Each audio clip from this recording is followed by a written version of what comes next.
on my end. Let me see. I'm hearing the echo too. It started before you though, Sylvie. Can you guys hear me okay?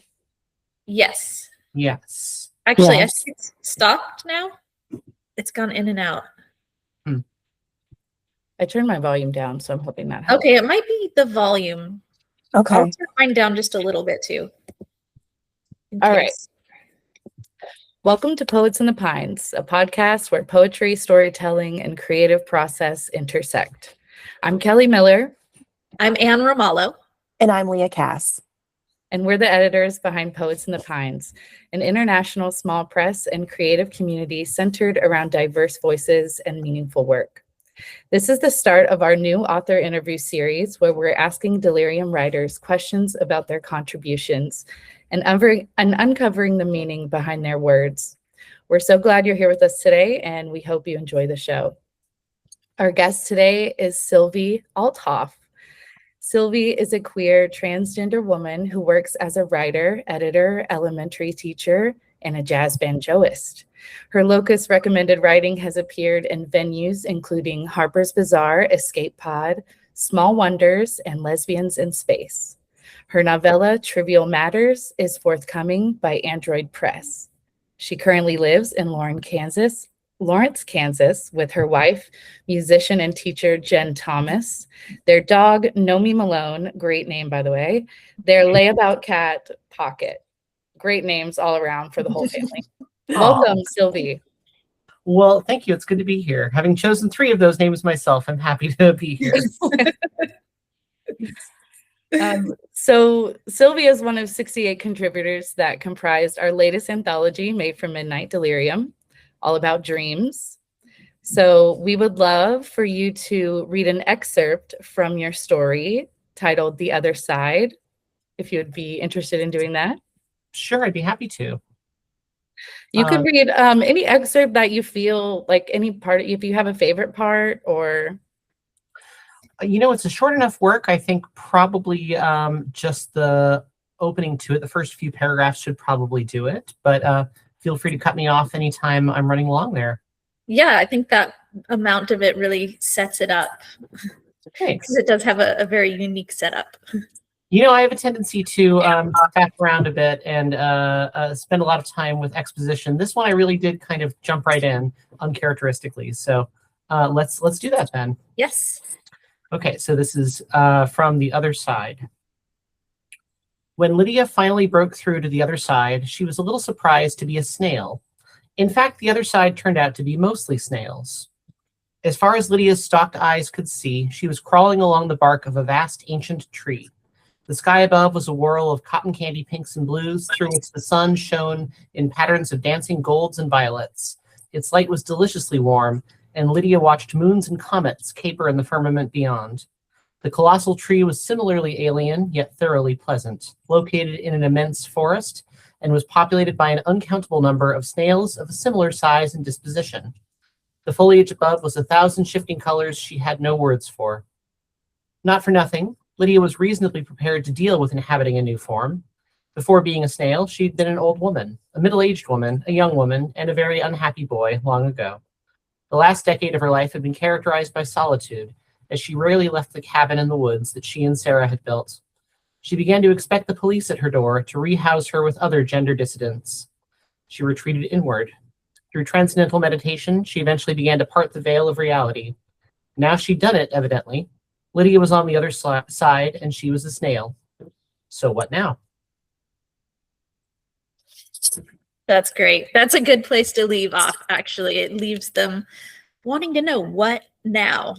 Yeah. So this is a really unique idea. She emerges as a snail on the other side, and it's just so specific. And like you said, I love the way you just jump right into it. We're not asking questions really about how she got here or why she's a snail, though you do get into that and the rest. But we all said when we came together, this is nicely weird. It was really satisfying. I want to see where this idea originated with you and how it grew. Sure. As much as I can remember of this, I think it doesn't ask a lot of questions, the story at the beginning, mostly because it doesn't have a whole lot of answers. To me, that's kind of the weirdness that I really try to explore in most of my writing, is the sort of ambiguity. I don't know. I feel like life, not to get right off into philosophizing right off the bat, but life is great at prompting a lot of wonderful questions and not super long on answers to those questions. As far as the origins of this idea go, I feel like I started with the kind of ending image. Towards the end of the story, spoiler, I guess, for a 1,000-word story, Lydia discovers that the other snails inhabiting this space are other, at least some of them, are other human consciousnesses that came to this place via different means, that they broke through to the other side, whatever that realm is, through psychedelic drugs, transcendental meditation, mystic rituals, religious experiences. And the image that settled on at the end is that of carcinization, this idea that I am not really scientifically minded enough to fully grasp, but the idea that nature several times has converged towards some ideal evolutionary forms, one of them being crabs, that given enough time and evolutionary stress, a life form will slowly evolve into a crab because that kind of presents an ideal form to interact with the world, armor and pinchers and that. Trees also have been invented evolutionarily many times over. And so there are a lot of things that we would consider trees that actually are pretty genetically distinct from one another. For me, I kind of started with the idea that this natural seeking behavior that humans have in our consciousness, even if there's no easy answer for why, all might end up opening up onto a similar conclusion somehow or another. Nice. So it's this inevitability in a way. I guess. I mean, I think the inevitability is more confusion and questions, but hopefully a somewhat pleasant state of questioning, which is where this kind of winds up. It was very pleasant and peaceful in this world. Right. And you left it kind of ambiguous whether it's a dream or other, but I think it fits right into this dream anthology because it has a lot in common with dreams. There's the ambiguity of time, but one thing that stood out to me, you mentioned several times that there are things for which there are no words. They're better represented as images or gestures. And I wonder if there's anything in your experience where words fall short. And if so, how do you capture and communicate those things? Gosh, great place to be for a writer, unfortunately. Yeah, I do find, as much as I'm always trying to find the right words to express complex feelings or ideas, I think ultimately we are all brains in our own jars, kind of bumping up on the glass, trying to communicate what's going on in our jar to the other brains in the other jars, that there are really no words to fully encapsulate what we were thinking or feeling to another human being, as close as we might be to others and as good as we might be with words. There's really no way to fully communicate the totality of human, of your own individual experience to another person.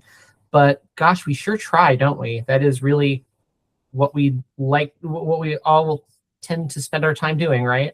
Especially us as writers. Especially as poets, and writers. And I definitely feel like I saw a lot of that through some of the other works in the anthology. There's some other really wonderful works that explore, I don't know, dream logic, I think, is another thing that really lives in this story. Yes. Where you're presented with a somewhat, surreal is kind of an on-the-nose term, but a surreal experience, and you just kind of have to take it as a matter of course. Like, okay, well, I'm a snail, I'm on this tree. Let's see what's up with my day being a snail or my lifetime as a snail. Right. Yeah, your story shows up in a section where I always think of it as the funhouse mirror chapter of the book. Like you're looking at yourself in a distorted funhouse mirror that bends the form that you take shape as, but maybe you see different elements or sides of yourself. Mhm. Well, definitely, that resonates pretty emotionally with me, having taken some great pains to examine and reflect on and alter my form as it appears to myself and to others. And I don't know, so much of writing is about, what's that expression I keep hearing? It's representing the universal through the specific. And through my relatively special experience of considering and reshaping my outer form to better represent my inner thoughts, that resonates with a lot of other human striving and human culture, right? Trying to manifest oneself as something different, or to be in touch with some greater understanding of oneself or others or God or gods, etc. Do you think there's anything you learned about yourself in writing this story? I think there's a lot in here that I think reflects in a lot of my other writing. Again, going back to the ambiguity and the questioning, this is, I feel like this is a more successful manifestation of it than some of my other stories, because it is such a short little sketch. It's okay to have unanswered questions because there's no room to answer those questions. I think the thing that I learned is maybe what is depicted in this story is a kind of optimistic scenario that might live in my head. I don't really have much of a spiritual practice, but and on top of that, I have a hard time really imagining a better state of being a lot of the time. Things have been pretty dark. I've been having a hard time keeping optimistic, and I think this story really does sort of represent what I feel is the best I can hope for, which is a state of being that is confusing and weird, but ultimately a pleasant one, where there's no need to rush and where I can take as long as I like overthinking everything. I've always felt a bit, I don't know, disappointed by some of the representations of an afterlife in which, or an afterlife or another reality in which it's basically just, yeah, we're just us, but we're like wearing robes and there's clouds or whatever. Like, we're basically just humans still. I feel like, gosh, real life, the knowable world is so weird. And damn it, I think the other side should be weird too. I think it should be beyond our understanding, and I hope for another life past this one. I'd sure like it to be a generally pleasant one, even if we still don't know what's going on. Right. I think that's such a human thing, to try to make sense of the things that we can't possibly ever make sense of. And I love that your version of that was, like you said, you didn't really try to have answers for everything, but your version of that was like, yes, I don't have the answers, but I'm content with this being. And I had to look up snail qua snail. I did have to look up that term. And from what I understand, from what I took from that, was that it was a complete entity on its own, and that, you know, the being that you were before, or the being that the character was before the snail, was completely not irrelevant, but it was separate from the snail. Is that correct or no? That's kind of as the way I was using it, yeah. So would you say that this story is a story qua story, or would you say that or would you say that your experiences, because I will say as a reader, I took a lot from the story initially, but once I read your bio and I learned more about you, I felt like I understood the story a lot more. So I guess what I'm asking is, do you think this is a story qua story, or if your context as the author held a lot of value and meaning for the story as well? I mean, ultimately, it's up to an individual reader to take whatever they will from it. I'm still early enough in my writing career that I haven't had a lot of experience with other people's understandings or readings of my stories. There have been one or two stories where I've come across a reader's comments on it and realized, oh, they read a very different story than what I wrote. And that's so cool. That's really interesting. I think, just from my perspective as a reader, there's a lot that I can use to build an understanding of a story based on the author's biography. I think basically it doesn't feel great to put it this way, but reading a queer story with queer characters written by a straight author feels pretty different than reading something written by a queer author. And that's definitely true of trans fiction as well. Although there's not a wealth of stories with trans protagonists written by cis people that I find. Maybe it's out there. I guess I haven't spent much time digging for it because there's so many amazing trans authors out there. But that is a big part of it. I think when a person, just as a transgender person, I feel like I've had to do a lot of thinking about my corporeal form and my understanding of myself in relation to those who perceive me and others in the world, those who've come before. And I know how deeply that informs my thought and my writing. How much of that comes through in the actual story itself, I guess it's not for me to say. I would say it made sense once I read your bio. I feel like it further gave meaning to the story, although I don't think it's necessary. I think the story is amazing on its own, and there's a lot of, and isn't that so interesting how 4 people can read it and take away 4 separate things, because you did leave that ambiguity and you did leave that room for kind of fill in your own answer, if you will. Yeah, so that was my question. I was curious about that. Yeah, I know I read it through my own lens, and I really gravitated, first of all, toward just, they're snails. My daughter went through a phase where she was very obsessed with snails. So just like easy shortcut to my heart. And then just the bugginess of their existence too. Like, I think you got into the body of a snail. Like, it had different anatomical features that we were now moving around in.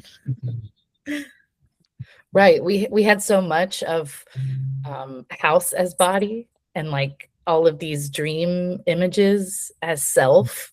And the snail was one that was a pleasant surprise. It is. Well, a snail carries a house on their back. Yeah, they carry their home with them. It's a mobile dream home. Great connection there. Was there something in the story that you almost didn't include? I've gone through some previous drafts. I made a couple of small cuts to it here and there, but I'd say the story is more or less the way I first imagined it. It didn't take all that long to write or take that many turns. Based on some feedback I got from my writing group, I did provide more exploration of just more of a look at the world outside that causes the protagonist to retreat inwards. And I thought that was, it was interesting seeing just how that context there changed the rest of the story. The fact that we see Lydia choosing to retreat inside herself to the point she discovers this whole other existence, because in some part she's fleeing the horrors that are without. And I don't know, I think that is, again, a fairly specific thing and also pretty universal. Rereading the story again in the anthology, I found myself thinking a lot of COVID. I found myself thinking of lockdown and that time when we all kind of retreated within ourselves and, had time to devise incredibly lengthy ways to entertain ourselves and keep ourselves sane. Obviously, pleasant is what's depicted here, but I've found myself thinking in the last, what's it been now, 6 years, that I think I do have some real I don't want to say, I have built some skills at entertaining myself under difficult circumstances that if I did have to spend a year in just this room, I could, I'm sure, losing my mind in the process, get to know every freckle on the tile, really understand every, read every page on every book on my bookshelf. And there is something about that. Well, that'll take forever, but we have nothing but time, so it as Yeah. well. It's funny. We I were think just you talking captured about just the right amount of context in the story, though, about the police going and knocking on the doors of the gender dissidents, Right, things like that. It was a nice contrast to the just meditative, like peaceful tranquility of the story. And in the face of that, I think it makes the tranquility seem like more of a gift, like just acknowledging the darkness outside and choosing to go somewhere else. Thanks. I thought so too. That was I thought that was an excellent note I got from my fellow writers. It was, and I think you incorporated it like just the right amount. You wouldn't want to over spice it, Right. overburden it with any of that, because it would take away from this, I'm going to say, atmosphere you created in the story. But yeah, just enough to kind of weigh it down. Thank you. And also without being too, I know we've used this word before, trite, but it wasn't like, it wasn't too optimistic necessarily. It was like a content type of acceptance. Just, it is what it is. And I don't need to try to, like the shrug at the end, I thought was really powerful, because that lasting image is not, I mean, I don't want to say indifference, but it's just acknowledgement of, okay, and I accept this, and I'm at peace with this now. So I love the little shrug at the end. I mean, that is I said I don't have much of a spiritual practice. I do meditate very I'm very really bad at it, but about 15 minutes each morning. And I don't know, that constant striving for being embodied in a certain place and not elsewhere, and acknowledging acknowledging the sensations that you're feeling, the thoughts that come across you, but doing so without judgment, Right. doing so with some degree of resignation. I don't know, an existence in which you don't have to struggle to do that, and it just kind of comes naturally to you, does sound like a nice thing to imagine. Absolutely. And you know what? I think now would be a good time as well to just see where else we can find you and find more information about you. If there's any more work that you'd like to share with us or anything you have upcoming as well. Sure, I'd love to. Yeah. I think the story that I have published that's been that's maybe the most thematically connected to this one, even if it's not as optimistic. Okay, so I have a website. It's sylviaaltoff.com. Under the writing tab, you can find all of my published stories. Last year, I had a story come out called Sore Winner. This was in the Thames Review. And it's also about the hypothetical situations that occur to us in moments of boredom and moments when we're idle, and the kind of worlds we build within ourselves in response to sort of the horrors without. Again, it's not maybe as nice or as fun as the other side, but I might want to direct your readers, the Poets and the Pines readers, that way.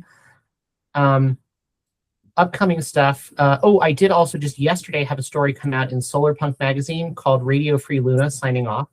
And I really do want people to read that because it's a very fun science fiction short story about a pirate radio station on the moon and queer punk activists. And that is so cool. It's a lot of, I don't know, it's a lot of just music that I like being referenced, which feels just horrifically self-indulgent, but I think the story is really good. So I think it's worth it.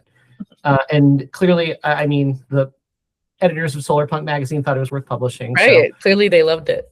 one other person. Yeah, congratulations. I have another short story coming out in Escape Pod, the podcast, science fiction podcast, sometime this summer. It's called Freebooter, and it's about French Marxist transgender robot pirates. And I think I could probably cram another couple adjectives in there, but something coming out soon. I love it. Big pirate fan, I mean, absolutely. I'm an elementary teacher. Like, what am I doing? Not right? into robots and pirates and so on. I'm also, unfortunately, cool. millennial, so I grew up with all the, robot, pirate, dinosaur nonsense. I bet the students love it. I like to think so. I entertain myself. Really, that's all I can do, right? And then you mentioned next year, I have a novella coming out called Trivial Matters by Press, and hopefully should be available in bookstores wherever. And what's that about? That is about it's a sort of unstuck in time dimension hopping story about a trans woman who, following an accident at work or an accident during an experiment at work, is hopping back and forth in time, kind of seeking a return to her own timeline, although she didn't much like that either. So she's seeking some kind of motivation to keep going, even though she's essentially reliving the same awful day in slightly different, but basically the same awful timeline over and over again. Again, this might relate. Some people might relate to this, being stuck living the same rotten day over and over.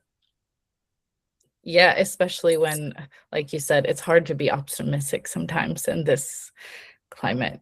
And then it seems like a lot of it really rolls over into your stories, though. Like whether it's like a sense of maybe like trying to make it fun or avoid it through, more fun and interesting landscapes. Like who doesn't want to be on a pirate ship? I'd rather be on a pirate ship than, at Walmart. Sure. Yeah, I'll guilty. I'll say I work through a lot of this stuff in my writing. I'm gonna go out on a limb and say I'm not the only writer to do so. I'll say my more fun moments, it is inventing better worlds to inhabit. And in some of the less fun stories, it does tend to linger in and grapple with those bigger questions of hope. And let's just leave it at hope. Well, that's a great thing to end it on, right? We got to have a little bit of hope. And Sylvie, it was lovely talking to you. Honestly, I wish we had more time. 30 minutes was not enough, but we all appreciate you being here so much. And we appreciate this lovely chat with you. And again, Sylvie can be found at Sylvie Althoff. That's SylvieAlthoff.com. Or she's on Blue Sky at Sylvie-Althoff. Thank you, Sylvie. And hopefully, great to meet you. And hopefully we'll chat again soon. I love that. Thanks a lot for taking the time. Thank you. All right. Bye, Sylvie. Bye.